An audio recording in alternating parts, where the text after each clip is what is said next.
Hello everyone, welcome back to your channel Billion Education where we aim to reach and teach billion population. So guys, स्वागत है आपका अपने ही channel beautiful से channel billion education पे। हाजिर है आपके सामने आपके क्लास 8 का साइंस का chapter number 1 living world and classification of microbes का कंप्लीट एक्सरसाइज का सोल्यूशन लेके। बहुत सारे एग्जाम में आपके जो क्वेश्चन आएंगे यहीं से आएंगे, यहां से मतलब मेक श्योर कर वीडियो को लाइक करें, कमेंट करें और शेयर करें और साथ सब्सक्राइब करें आपके प्रीवियस और आफ्टर क्लासेस के लिए। 9th-10th भी आपको यहीं पे मिलेगा, सारी चीजों का सोल्यूशन, वन स्टॉप सोल्यूशन। चलो chapter 1 living world and the classification. तो पहला क्वेश्चन आता है, use the Whittaker's method to classify. देखो बैक्टीरिया कौन से किंगडम में आएगा, प्रोटोजोआ, फंजाई, अलगे, प्रोकैरियोटिक और यूकैरियोटिक माइक्रोब्स किसके अंदर आएंगे ये बताओ। चलो तो बैक्टीरिया तो simple kingdom monera, protozoa kingdom protista, fungi kingdom fungi. अब आते हैं अलगे। अलगे में देखो सीन है भाई, सीन है क्या सीन है यहाँ पे बताता हूं यार, मुझे पेन तो सिलेक्ट करने दो। गजब सर, देखो अगर यूनिसेलुलर है तो किंगडम प्रोटिस्टा अलगे में, अगर अलगे हैं। अगर वो मल्टी सेलुलर है अलगे तो किंगडम प्लांटे। क्या सर गजब आंसर देते हो आप भी ना एकदम में। चलो ये दबंग का डायलॉग था। चलो प्रोकैरियोटिक, अब हम लोगों को बोला प्रोकैरियोटिक माइक्रोब्स, तो वो प्रोकैरियोटिक होगा तो मोनेरा को बिलोंग करेगा। यूकैरियोटिक अगर माइक्रोब है तो वो बिलोंग करेगा मोनेरा को छोड़ के किसी को भी, प्रोटिस्टा को बिलोंग कर सकते हैं। लेकिन ध्यान रखना, अगर हम लोग अलग से एक माइक्रोब्स ले लें तो माइक्रोब्स हम लोग क्या बोल सकते हैं, या तो हमारे मोनेरा या प्रोटिस्टा को बिलोंग करेंगे। आगे बढ़ते हैं बच्चों। Complete the 5 kingdom method of classification using living organism, prokaryotes, eukaryotes, unicellular, unicellular, protista, animals, plants and fungi arrange करके देना है। देखो ये क्वेश्चन इस तरह से दिख रहा है कि नहीं, यहाँ पे यूनिसेलुलर यूनिसेलुलर। अब इसको हमको बांटना है तो इसका आंसर ऐसे होगा, पहले बॉक्स में प्रो, दूसरे में यूकैरियोट्स। तो प्रोकैरियोट्स सारे यूनिसेलुलर, एग्जांपल होता है हमारा मोनेरा। दिख रहा है क्या बच्चों? चलो दिख रहा है सर। यूकैरियोट्स में या तो यूनिसेलुलर हो सकता है या तो मल्टी सेलुलर। यूनिसेलुलर रहा तो प्रोटिस्टा, मल्टी सेलुलर के अंदर बाकी तीनों फंजाई, प्लांटे और एनिमलिया। कितना सिंपल है जी सर, आप बता रहे तो अच्छा लग रहा है, जरूर अच्छा लगेगा। Find out my partner. अब देखो ये ए का पार्टनर कौन है, यहां पे से ढूंढ के लाना है। पार्टनर लगा दिए, फंजाई का होगा कैंडिडा, प्रोटोजोआ अमीबा है, वायरस बैक्टीरियोफेज, अलगे क्लोरेला, बैक्टीरिया प्रोकैरियोटिक्स होते हैं।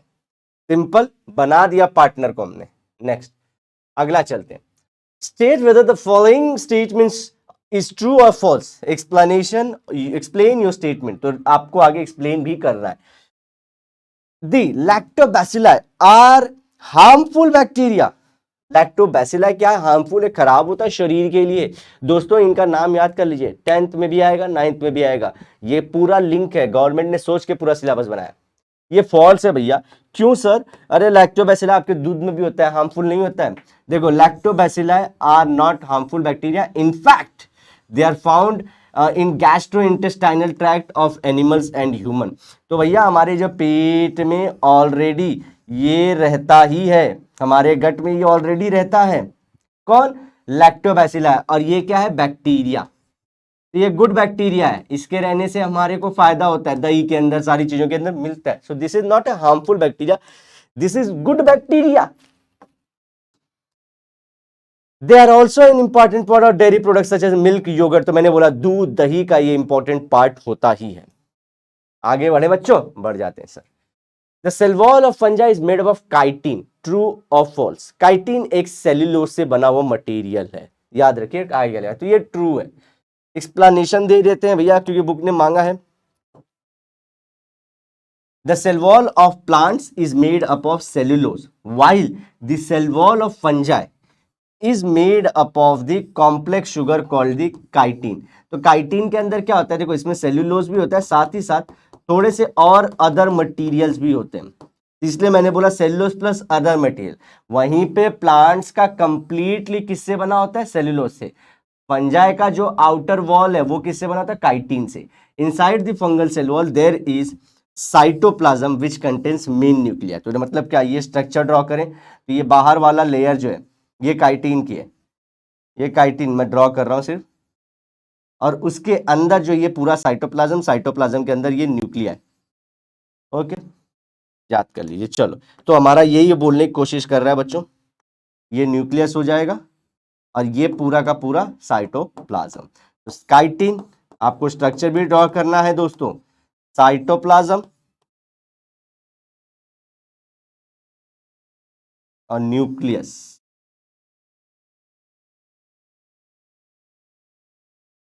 मजा आया कि नहीं सर? गजब डायग्राम बना रहे हो सर जगह पे। हाँ जी, चलो आगे बढ़ते हैं।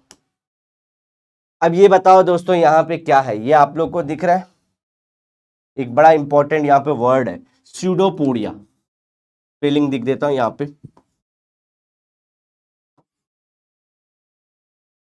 स्यूडो मतलब क्या? देखो दोस्तों, इसको पस्यूडो नहीं बोलते, पसीडो नहीं बोलते, इसको स्यूडो बोलते। P is silent. स्यूडो मतलब झूठा ही सही, झूठा। ओके, झूठे पैर। पैर मतलब घूमने फिरने के लिए। देखो अमीबा का है बेसिकली जो डायग्राम है, इसके पास ना रियल में हमारी जैसे लोकोमोशन घूमने फिरने के लिए पैर नहीं होते ये, लेकिन ऐसे दिख रहे हो, ये दिख रहे हैं, इसके सहारे वो आगे पीछे होता रहता है ऊपर नीचे, तो इसको क्या बोलते हैं? स्यूडोपोडिया। झूठे पैर उसके, लेकिन मूवमेंट करता है, सच्चे वाले नहीं है। Organs of locomotion in amoeba is pseudopodia. क्या स्यूडोपोडिया की मदद से वो घूम फिर पाता है? जी हाँ, ट्रू है। एक्सप्लेनेशन पहले तो, ये क्या है? एक प्रोटोजोआ है। कौन से किंगडम को बिलोंग करेगा बच्चों? प्रोटिस्टा। पी से प्रोटिस्टा याद रखना, protozoa. Amoeba primitive organism which possesses pseudopodia as the organ for locomotion, मतलब घूमने फिरने के लिए। अब प्रिमिटिव मतलब सबसे पहला, प्रिमिटिव मतलब फर्स्ट जो धरती पे आया था वो था अमीबा। ओके, चलो बच्चों आगे बढ़ते हैं। अब अगला क्वेश्चन आना है, tomato wilt is a viral disease. Tomato wilt एक नाम है पूरा, ये वायरस, ये जो डिजीज है वायरस लेके आता है। क्या ये सच है? बताओ बताओ बताओ बताओ आंसर। जी हाँ सच है बच्चों, पूरे 7 करोड़। मजाक कर रहा हूं। Explanation, in Australia the tomato wilt disease was first identified in 1919 के अंदर। Later it was found that tomato spotted wilt is responsible for disease spread. तो जो डिजीज फैली थी उसके अंदर जो लोगों ने मालूम पड़ा कि जो टोमेटो था, जो जिसके अंदर क्या हो चुका था, वायरस इन्फेक्ट कर चुका था, वो रिस्पॉन्सिबल था। The disease causes leaves to turn from green to yellow brown colour as they begin to droop the leaf shapes changes. तो ये क्या होता है, जैसे कलर चेंज है, जो लीफ है वो बेचारा कमजोर होना शुरू करता है। मेन क्या था, हमको हर पत्ता हरा दिखना चाहिए, इसका पत्ता कैसा दिखना? येलो और ब्राउन। कहां मिला था? ऑस्ट्रेलिया में। कौन सी ईयर में? 1990 में। आंसर कंप्लीट हो गया बच्चों। ये देखिए आप लोग के R H. Whittaker, Robert Harding Whittaker, इन्होंने 5 किंगडम की थ्योरी बताई थी। वर्ल्ड में आज भी इन्हीं की फॉलो होती है बच्चों। क्वेश्चन देखो, give answer, state the merits of Whittaker's method of classification. इन्होंने पूरे के पूरे वर्ल्ड को 5 किंगडम में बांट दिया। The merits of Whittaker methods of classification are, पहला, unicellular and multicellular organisms are kept under separate categories. तो आपने देखा था पहले मैंने एक चार्ट बनाया था यूनिसेलुलर और मल्टीसेलुलर का, ये देखोगे तो अलग अलग इन्होंने चार्ट बनाया था। नहीं भी दिख सकता तो आप लोग यहाँ पे देख ही पाओगे कि इन्होंने यूनिसेलुलर मल्टीसेलुलर को देखो बहुत अच्छे से किया था। यूकैरियोट को अपन ने मालूम है बांटा था ऐसे, यूकैरियोट को। प्रोकैरियोट को तो हमने सीधा लिख दिया था, प्रोकैरियोट को सीधा लिख दिया था यूनिसेलुलर, और इसके अंदर लिख दिया था मोनेरा। और यूनिसेलुलर के अंदर हमने लिखा था, अगर एक आता है हमारा प्रोटिस्टा, मल्टीसेलुलर के अंदर फंजाई प्लांटे और एक एनिमिलिया, इस तरह से बांटा था ना। तो देखो इन्होंने यूनिसेलुलर मल्टीसेलुलर को बहुत अच्छे से बांट के रखा था बच्चों। Autotrophs and heterotrophs are placed in separate group. Autotrophs जो अपना खाना खुद बनाते, हेटेरोट्रॉप्स जो दूसरे पे डिपेंड है। ऑटोट्रॉप्स जैसे प्लांट्स, हरे भरे पत्ते प्लांट्स, और हेटेरोट्रॉप्स जो दूसरे पे डिपेंडेंट है जैसे कि हम, इनको अलग अलग कैटेगरीज में भी रखा था। जी हाँ, A separate kingdom was assigned to fungi because of their mode of nutrition. Mode of nutrition क्यों? क्योंकि fungi ना दोस्तों मतलब क्या था, सड़े गले चीजों पे जिंदा रहता था। या तो कोई खुद का खाना बनाते या तो दूसरे से खाना खा रहे थे, हम ह्यूमंस। ये अलग ही चीज था, ये मरे हुए लोग पे जिंदा था। तो फंजाई के लिए बोला अलग से, भाई तू अलग, तेरी एक category. It is more natural than two kingdom classification. इसके पहले भी बहुत सारे क्लासिफिकेशन हुए थे जो नेचर को प्रोग्रेस इवोल्यूशन को दिखाता है, और सच में अगले फ्यूचर में अगर कोई स्पीशीज मिलती है हम लोग को, क्योंकि बहुत सारी स्पीशीज अनडिस्कवर्ड भी है, तो वो इसके अंदर बैठ जाते हैं। तो ये इनकी एक खासियत थी। मेरिट्स मतलब खासियत, डीमेरिट्स मतलब उनकी दिक्कतें क्या थी लॉ में। Prokaryotes are placed under a separate category of Monera. Okay, so Monera के अंदर क्या रखा है, प्रोकैरियोट्स को रख दिया हमने। प्रोटोजोआ याद रखना, देखो तीन तीन वर्ड है, प्रोटोजोआ, प्रोकैरियोट्स, देखो प्रोकैरियोट्स अलग रखे थे यूनिसेलुलर, फिर उसके अंदर मोनेरा था। मैं बोल रहा हूं प्रोटोजोआ, प्रोटोजोआ प्रोटिस्टा अलग है, देखो प्रो बहुत अलग चीजें। ओके, ये प्रोकैरियोट और यूकैरियोट, न्यूक्लियस डेवलप नहीं, यूकैरियोट के पूरे जो ऑर्गन्स हैं, जो न्यूक्लियस है वेल डेवलप होता है, बस यही फर्क है। चलो नेक्स्ट चलते हैं बच्चों। Right the characteristics of virus. Virus के क्या क्या कैरेक्टरिस्टिक्स हैं। जैसे मुझे देखोगे तो बोलेगे सर आपके दो पैर है, बॉडी शॉडी है, दो हाथ भी हैं आपके, आइला मैंने पैर बोल के हाथ दिखा दिए, दो हाथ हैं, दो पैर है, आपकी दो आंखें हैं, बाल आपके थोड़े ठीक ठाक अभी तक निकले नहीं है, मेरे कैरेक्टरिस्टिक्स है ना। ऐसे ही कैरेक्टरिस्टिक्स हमारे वायरस के, कैसा दिखता है, क्या उसकी खासियत है। चलो स्टार्ट करते हैं। They are smaller and simpler than bacteria. Bacteria हम लोग बोलते हैं सबसे छोटे होते हैं, जो आंखों से दिखाई नहीं देते, ये उनसे भी छोटा है और उनसे सिंपल है। बहुत ज्यादा कॉम्प्लेक्स स्ट्रक्चर नहीं कि लेयर पे लेयर पे लेयर पे लेयर नहीं होता इसके अंदर, बहुत सिंपल स्ट्रक्चर रहेगा। They are ultra microscopic and visible only under an electron microscope. Electron microscope भैया एक घर लगता है उसके लिए, इतना बड़ा सेटअप है। इसको अगर देखना है आपको तो आपको, ये इसीलिए बोलते हैं अल्ट्रा माइक्रोस्कोपिक। हम लोग बोलते हैं बैक्टीरिया माइक्रोस्कोपिक है, माइक्रोस्कोप के अंदर ही दिखते हैं, ये अल्ट्रा माइक्रोस्कोप मतलब और ज्यादा आप लोग को इसको बड़ा करना पड़ेगा। तो इलेक्ट्रॉन माइक्रोस्कोप, इलेक्ट्रॉन माइक्रोस्कोप मतलब क्या होता है दोस्तों, उससे ज्यादा कोई भी बड़ा नहीं कर सकता कोई ऑब्जेक्ट को, तो इलेक्ट्रॉन माइक्रोस्कोप की जरूरत पड़ती है। They are considered to be on the boundary of living and non-living things। क्यों, देखो बाउंड्री पे समझो, ये बाउंड्री है बच्चों, तो ये बाउंड्री पे ही वायरस मिलते हैं। कैसे, देखो non living and non living के, अगर ये किसी के बॉडी के अंदर होता है तो ये जिंदा रहता है। जैसे अगर मेरी बॉडी में अगर वायरस घुस जाए तो इसको जिंदा बोलेंगे। अगर ये किसी के बॉडी में नहीं है तो ये अगर समझो ऐसे हवा में घूम रहा है तो ये नॉन लिविंग जैसा बिहेव करेगा। अच्छा, लिविंग नॉन लिविंग मतलब क्या, ये अगर समझो मेरी बॉडी में एक है तो ये कई बहुत ज्यादा नंबर्स में डिवाइड हो जाएगा। मतलब क्या, डिवाइड होना, अलग अलग बच्चे प्रोड्यूस करना, ये लिविंग का है ना। लेकिन अगर ये हवा में से घूम रहा है तो ये डिवाइड नहीं होता है, इसलिए नॉन लिविंग रहता है। इसलिए इसको बोलते हैं बॉर्डर पे रहता है, कोई जिंदा भी नहीं बोल सकते, मरा हुआ भी नहीं बोल सकते। They are obligate parasites and can not live on their own. अब ऐसा नहीं कि लोग अपना खाना बना लेते हैं सनलाइट के थ्रू, इनके कंपल्सरीली इनको डिवाइड होना है, ग्रो करना है, अपनी फैमिली को आगे बढ़ाना है, तो पैरासाइट मेरी बॉडी के अंदर जाएंगे, मेरे न्यूट्रिशन को खाएंगे, तभी ये लोग डिवाइड होते हैं। तो ये लोग क्या है दोस्तों, ऑब्लिगेटरी पैरासाइट है, ये जिंदा ही उसी पर रहेंगे जब तक दूसरे को नहीं खाएंगे। They cannot multiply on their own, they require living machinery to multiply. तो देखो वही बोला ना, अगर हवा में ऐसे कहीं पे कोई लिविंग चीज नहीं है तो ये मल्टीप्लाई नहीं होगा। अगर इनको मल्टीप्लाई तो लिविंग ऑर्गेनिज्म चाहिए जिसके अंदर ये मल्टीप्लाई होगा, जिसको ये खाएगा। Viruses consist genetic material DNA और RNA surrounded by a protective coat of protein, capsid बोलते हैं उसको, ठीक है। तो सिंपल सा देखो, तो इसको हम लोग बोलते हैं, देखो यहाँ पे दिखा रहा हूँ कैप्सिड, देखो ये वाला स्ट्रक्चर दिख रहा है आप लोग को, ये जो पूरा आप लोग को दिख रहा है ये पूरा का पूरा कैप्सिड है, ये प्रोटीन की कवर है। आप लोग को अगर दिखे तो दिख रहा है, हाँ दिख तो रहा है सर, ये सब पूरा कैप्सिड है। इसके अंदर डीएनए भी हो सकता है या आरएनए भी हो सकता है। हमारे अंदर जैसे डीएनए होता है जो हम लोग को डिवाइड करते हैं, इनके अंदर डीएनए या आरएनए दोनों हो सकते हैं। Viruses are responsible causing many dreadful disease in plants animals and human. सभी के अंदर, प्लांट्स के अंदर भी देखो हम लोग को लगता है कि हम ही को परेशान किया है, दूसरे एनिमल्स को भी इसने परेशान किया है, दूसरे एनिमल्स को भी इसने परेशान किया। प्लांट्स के अंदर भी वायरस से डिजीज होती है, सोचो, तो वायरस बहुत खतरनाक लोग हैं। Explain the nutrition in fungi, बहुत छोटा दिख रहा है, न्यूट्रिशन वो कैसे खाना खाता है, चलो। द मोड, ए भाई तू किधर जा रहा है, the mode of nutrition in fungi is saprophic, saprophytic होना चाहिए, सेप्रोट्रॉफिक, चलो ठीक है, and they are called saprophytes. Saprotropic मतलब क्या, सड़े गले चीजों पे, समझो किसी की कोई काऊ बफेलो डेड हुआ है, कोई प्लांट डेड हो गया है, उसके ऊपर देखो डेड चीज के ऊपर वही ग्रो होगा। देखो ब्रेड है, ब्रेड रियल में डेड है ना, उसके अंदर कोई भी ऐसा न्यूक्लियस विक्लियस नहीं है, देखो डेड चीजों पे वो ग्रो होगा। सड़े गले चीजों पे, ऑल चीजों पे कौन सर्वाइव करता है, फंजाई।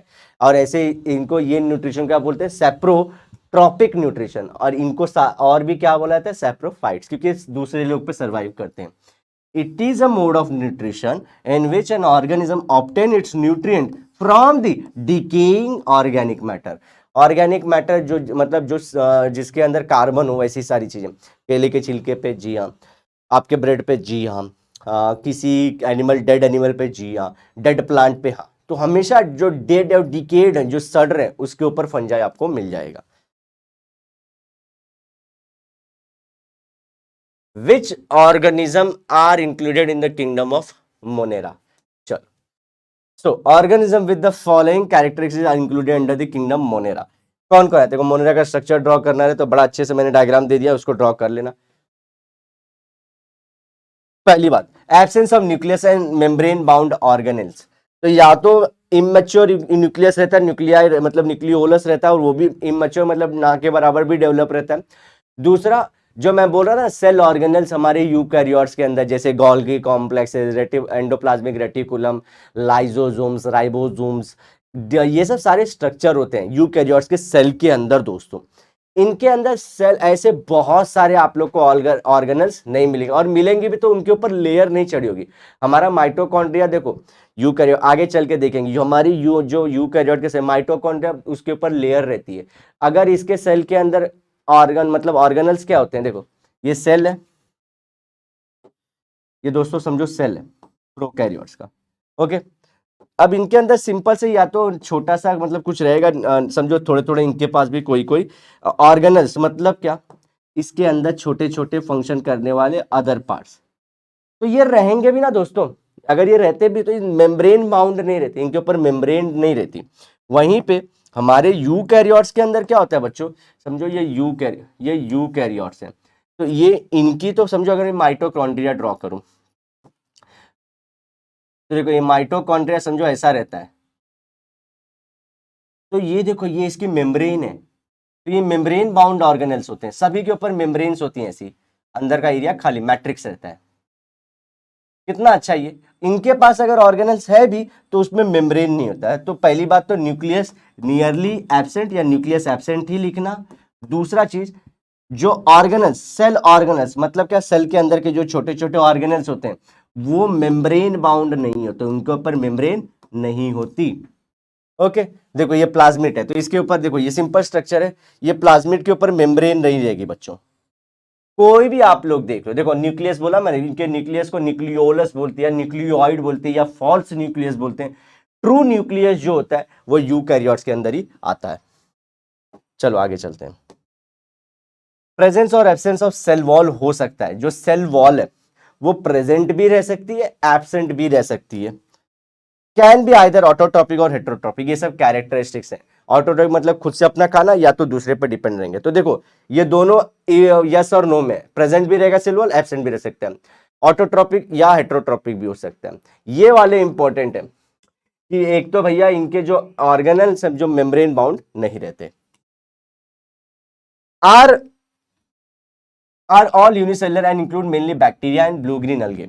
सब बैक्टीरिया किसके अंदर आएंगे, मोनेरा के अंदर आएंगे। कोई भी बैक्टीरिया, आप लोग जितने बैक्टीरिया पढ़ोगे सबके सब किसके अंदर आएंगे, हमारे ये आएंगे हमारे मोनेरा के अंदर। साथ ही साथ जो एक ब्लू ग्रीन अलगे करके, लोग अलगे सोच के उसको सोचते हैं कि वो अलग ग्रुप में आएगा, कि या तो वो हमारा प्रोटिस्टा या प्लांटे का पार्ट होगा, लेकिन नहीं बच्चों, ब्लू ग्रीन अलगे मोनेरा का पार्ट है। बहुत ध्यान से इसको करना। और ये यूनिसेलुलर थे examples of bacteria and blue green अलगे। चलो, who am I don't have a true nucleus, cell organelles और प्लाज्मा मेम्ब्रेन। कौन हूं मैं? जी हाँ बच्चों, आप लोग आंसर जान चुके हो, ये है मोनेरा। अब भी हमने थोड़ी देर पहले डिस्कस किया। Okay, I have a nucleus and membrane bound cell organelles. Nucleus भी और मेम्ब्रेन बाउंड हमारा भी है। तो हम लोग को लगता है प्रोटोजोआ, ओके, या फिर हमारा यूकैरियोट्स भी हो सकते हैं। दूसरा, I live on decaying organic matter. अरे हमारे बच्चे आंसर दे देंगे, क्या है, fungi. Next, I reproduce mainly by cell division, मैं सेल डिवीजन के थ्रू अपने बच्चे बना पाता हूं। इसका आंसर लिख दीजिए सिंपल सा। देखिए पीछे कौन बनाया हूं मैं, अरे वाह रे बच्चों वाह। इसका एग्जांपल है protozoa. Protozoa I can produce my replica. कौन हूं मैं, कौन हूं मैं, दिख रहा है दिख रहा है दिख रहा है, मैं रेप्लिका कॉपी। क्या है ये, HIV है, वायरस बच्चों। Okay, I am green but don't have organs. अरे ग्रीन है भैया, ऑर्गन नहीं है तुम्हारे पास, तुम अलगे हो। ड्रॉ अ नीट लेवल diagram and different types of bacteria. बना दिया, spirillum, vibrio, bacillus, coccobacillus. Coccus ऐसे बनाना, कोकोबैसिलस ऐसे बनाना, थोड़ा सा उससे लंबा एकदम सिलेंड्रिकल बैसिलस, और विब्रियो कॉमा टाइप का देखो, और ये स्पिरिलियम ऐसे गोला गोला करके दिखा देना। हो गया। ये डायग्राम देखो पैरामीशियम का बोला, बढ़िया सा डायग्राम आप लोगों को दे दिया बच्चों, एग्जाम में फोड़ के आना, तोड़ के आना, सबको पीछे छोड़ के आना। अब ये क्या दिख रहा है आप लोग, ये बैक्टीरियोफेज है। ये रियल में कितना अच्छा चीज दिख रहा है, देख रहा है बच्चों कितना अच्छा लग रहा है, ये इमेज में भी अच्छा लग रहा है। ये बनाने के लिए आएगा, ये बना लेना है, हेड रहता है और नीचे आप लोग को टेल का पार्ट बनाना है। Okay, arrange the following in ascending order of size, bacteria, fungi, viruses earlier. मतलब असेंडिंग मतलब साइज बढ़ते जाना चाहिए। सबसे छोटा कौन होता है, पहले तो वायरस, फिर उससे बड़ा होता है बैक्टीरिया, फिर उससे बड़ा हमारा आता है फंजाई, फिर लास्ट सबसे बड़ा होता है अलगे। तो वायरस, बैक्टीरिया, फंजाई और algae. That's it for the day दोस्तों। आई होप आप लोग को ये लेक्चर समझ में आया होगा। जो भी पॉइंट आपको न समझ, जो भी टॉपिक न समझ में आया पर्टिकुलर, प्लीज मेक श्योर करें, कमेंट करें, मैं वीडियो बनाने की जरूर कोशिश करूंगा। मिलते हैं नेक्स्ट लेक्चर में, till then bye bye, have a great and nice day, सायनारा। लेकिन वादे के साथ जरूर मिलेंगे तुम्हारा प्यार बच्चों, बाय।